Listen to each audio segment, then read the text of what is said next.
আওয়ামী লীগের রাজনীতি নিষিদ্ধ করা হলো এবং দলকে আসলে তার সকল কার্যক্রম নিষিদ্ধ করা হলো, এইটা নিয়ে আমরা দেখেছি যে আপনার দলকে যারা সমর্থন করেন তারাও সেই নিষিদ্ধের দাবি করেছেন, কিন্তু আমি আপনার পার্সোনাল মতামত জানতে চাই যে আপনি এটা আসলে লাইক করেছেন কিনা, বা আপনি এটা পছন্দ করেছেন কিনা, বা আপনার যদি একক ক্ষমতা নেয়ার মানে সিদ্ধান্ত নেওয়ার আপনি আপনার একক সিদ্ধান্ত প্রয়োগ করতেন, তাহলে আপনি এটা করতেন কিনা।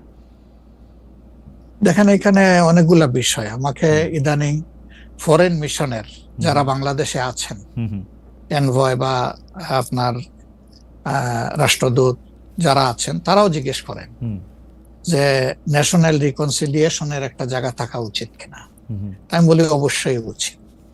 তবে বিষয়টা হলো যে আমাদের ওন্ড গুলা একদম তাজা, ট্রমা গুলা এখনো মেন্টাল এবং ফিজিক্যাল ট্রমা এখনো বিদ্যমান। হাসপাতালের বেডে এখনো রয়ে গেছে ইনজিওর্ড পার্সন গুলো। শহীদ পরিবারের অনেকেই তাদের আপনজনের লাশও এখন পায় নাই, লাশের সন্ধান বা কবরের সন্ধানও পায়নি। সো এটা একদম তাজা একটা বিষয়। যেমন আমরা যদি সাউথ আফ্রিকার কথা ধরি, তাহলে ডিকেডস আফটার ডিকেডস এটাকে হিলিং করতে, রিকনসিলিয়েশনে আনতে সময় লেগেছে। অতএব মিনিমাম একটা সময় দিতে হবে। আওয়ামী লীগের ক্ষেত্রে কি হয়েছে, তাদেরকে নিষিদ্ধ করা হয়নি, তাদের কার্যক্রমের উপরে মানে নিষেধ আরোপ করা হয়েছে, তারা ফাংশন গুলা করতে পারবে। 15.5 বছর তো তারা সুযোগ পেয়েছিলেন। এই দেশে ফেয়ার ডেমোক্রেসি তারা চাইলে কিন্তু কালচার করতে পারতেন এবং ইতিহাসে স্মরণীয় হয়ে থাকতে পারতেন। কিন্তু আসলে আপনিও তো তাদের অনেক কর্মকাণ্ডের প্রতিবাদ করেছেন অত্যন্ত জোরালো ভাবে। আগের আপনার ঠিকানা থেকে, বর্তমান ঠিকানা থেকে, সব জায়গা থেকে আপনি যেখানে যখন ছিলেন আপনি করেছেন। কেন করলেন? এই জিনিসগুলো অ্যাকসেপ্টেবল ছিল না, এই জন্যই তো করেছেন। তো তারা তো 15.5 বছর মানুষকে তাদের কোনো ডেমোক্রেটিক এবং পলিটিক্যাল রাইট দেয় নাই। জাস্টিস পাওয়ার রাইটটাও তারা স্ন্যাচ করে নিয়েছিল। এই ধরনের সবগুলা রাইটই তো কার্যত তারা কেড়ে নিয়েছিল।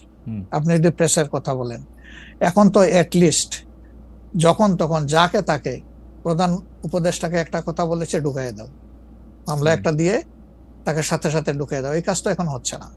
আয়নাগরের ঘটনা তো এখন একটু হইতেছে। মাননীয় আমির, একজন ইউটিউবার আছেন সাব্বির, তাকে জেলে দিয়ে দেওয়া হয়েছে প্রধান উপদেষ্টাকে, কি জানি বলছেন। না, আমি বলতেছি সেটা, আমি বলছি যখন তখন হচ্ছে না, গণ হচ্ছে না। 2-1টা কেস হইতেই পারে, এটা এক্সেপশন, কিন্তু আগে তো এটা ছিল প্র্যাকটিস এন্ড র্যান্ডম, এটা কিন্তু এখন হচ্ছে না। তারপরে আপনি দেখেন যে আয়নাগরের যে বিষয়টা, মানুষকে ধরে নিয়ে ঢুকাই দাও, ওয়ার অ্যাবাউট কেউ জানে না, তার ফ্যামিলি জানে না যে মানুষটা বেঁচে আছে নাকি মরেই গেছে। যদি মরে যায় তার কবর কোথায়, আদৌ জীবনে দেখবো কিনা তার কবরটা, সেটাও তো প্রশ্ন। এরকম তো ঘটনা ঘটেছে। এবং যাদেরকে আয়নাগরে নেওয়া হয়েছে তারা কিন্তু সবাই ফিরে আসেননি। তারা অনেকেই এখনো আমরা জানি না তারা কোথায় আছে, আদৌ বেঁচে আছেন কিনা। তো এগুলা তো এখন হচ্ছে না। বায়বীয় মামলা যেটা বলা হয় সরকারের পক্ষ থেকে, এখন সরকারের পক্ষ থেকে সেরকম মামলা নেই। এখন মামলা হচ্ছে পলিটিক্যাল যারা বিভিন্ন পার্টিজ আছেন তারা, সেই ক্ষেত্রে এক এক দলের এক একটা দৃষ্টিভঙ্গি। আমাদের দৃষ্টিভঙ্গি হচ্ছে যে ফর ফেয়ার জাস্টিস কমপ্লেইনটা পুরো অ্যাট্রোসিটি করেছেন যারা এটার পারপিটেটর, তাদেরকে ডিরেক্ট যারা আছেন তাদেরকে বাদ দিয়ে আমরা কোনো মামলায় কাউকে আসামি করিনি। এই জন্য আমাদের মামলায় শত কোনো আসামি নেই। অন্যান্য সংস্থার বা দলের বা অথরিটির থাকতে পারে।